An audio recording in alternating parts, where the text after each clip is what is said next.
A man spent $150 to hire a streetwalker, but after the woman undressed and lay on the bed, the man opened a whole can of lard. The woman thought he wanted to try something new, so she let the man smear lard on her arm. But then, the man took out a curved knife. Now the woman was scared. She was willing to sell her body for money, but her life was still more important. So, she refused the deal. Seeing that the woman was no longer cooperating, the man actually developed the intent to kill. Just like that, the pug became a stray dog. The man cut off the woman's hair and smeared lard all over her body.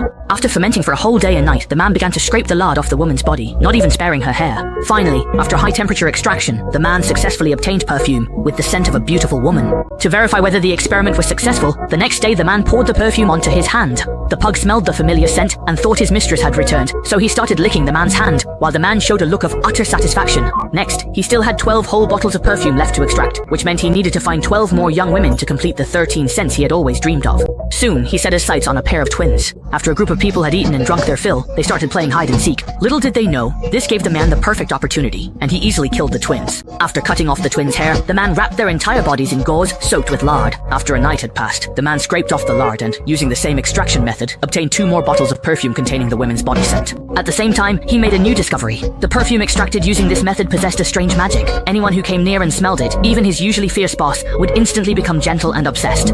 Afterwards, the man dumped the twin sisters' bodies in a river outside the city. When the residents saw this, they began to panic, but young girls in the city continued to disappear one after another. The government also felt at a loss about the matter. They simply couldn't understand it. Apart from their hair being cut off, the killer did not violate these beautiful girls in any other way. Was it just because they were attractive, or did he have some other purpose? To prevent things from getting worse, a citywide curfew was imposed. Every household with daughters sealed up their doors and windows. For a while, the man couldn't find suitable young girls, so unexpectedly, he set his sights on the Notre Dame and abducted a young nun. This time, he truly enraged the priest. Nuns are daughters of God. Who would dare show such disrespect to God? The priest immediately delivered a passionate speech.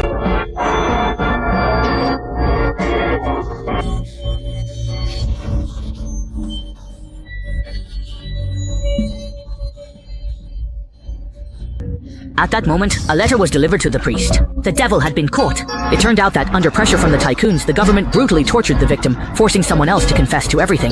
The town soon returned to its former happiness. At this time, as the prettiest young girl in town, her gentlemanly father was the most worried, because the killer's next target could very well be his daughter. In the end, the gentleman decided to leave with his daughter. And just as the gentleman had predicted, the man had already made 12 bottles of perfume. The final crowning bottle was especially important. It could only be created using the scent of the most beautiful young girl in order to craft the legendary peerless perfume. And the man had long since set his sights on the gentleman's daughter as his target. Early the next morning, the gentleman left the small town with his attendants and his daughter. The man, still asleep, sensed that the fragrance was gradually fading. Realizing that the gentleman's daughter was leaving, he quickly packed his belongings and hurried after them. For safety reasons, at a fork in the road, the gentleman deliberately had several attendants take the main road, while he and his daughter took a different, smaller path. But unexpectedly, the man was extremely sensitive to scents. No matter where Xiaomei went, he could always track her down by following her body fragrance. After the man left, the streetwalker's pug followed the scent and dug up the clothes buried in the ground. Only then did people realize that the 12 innocent girls in the town had actually been killed by the man.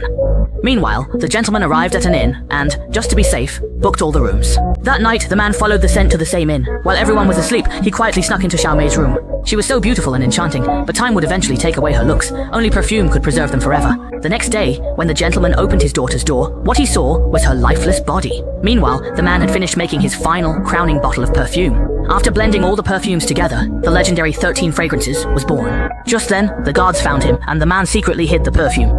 In prison, the gentleman asked him why he killed his daughter. The man only replied, "I did it because..." The gentleman could not take matters into his own hands, but he would watch as she was nailed to the cross, her joints shattered, dying in agony. The entire town gathered in the square. Everyone wanted to witness how this heinous man would be executed. Just as the man was being taken to the execution ground, he opened that bottle of 13 fragrances. The soldiers who smelled the fragrance immediately dressed the man in new clothes and sent him to the execution ground in a nobleman's carriage. In the carriage, the man applied the perfume to himself. When the man slowly stepped down from the carriage, to his surprise, the people on both sides of the road took off their hats in respect and knelt down as devoutly as if they were seeing a god. As the man walked up to the execution platform, even the executioner knelt down on the spot. "Is this the new scent?" The man immediately took out a handkerchief, poured 2 drops of perfume onto it. He wanted the scent of these 13 young women to fill the noses of everyone present. Instantly, everyone present cheered, and even the priest couldn't help but kneel down. "This is the man! This is an angel!" Everyone present began to worship the man, and he became a dazzling god in their eyes. At that moment, he felt an immense sense of satisfaction. Just then, the man's handkerchief drifted away. To his surprise, everyone shifted their attention and focused on the handkerchief fluttering in the wind. The man was completely stunned. He realized that what had intoxicated everyone was merely his perfume, not himself. At that moment, he was deeply disappointed. In the end, the man was acquitted. To give the public an explanation, the authorities arrested the man's former landlord because the victim's clothes were found in his house. After being subjected to severe torture, the landlord confessed that he was responsible for everything. The released man set out on his way back to Paris. His perfume could enslave the entire world, allow him to walk into the royal palace and have the king kiss his feet. He could do anything he wanted, and this power was far greater than money. But inside, the man felt empty and lonely. He returned to the dark, damp place where he was born, and there, he poured all the perfume over himself. The women who smelled the intoxicating fragrance immediately felt as if they were truly seeing the most handsome man in the entire world. An angel! I love you. Everyone rushed towards him. In the end, the man was dismembered and waited for dismemberment.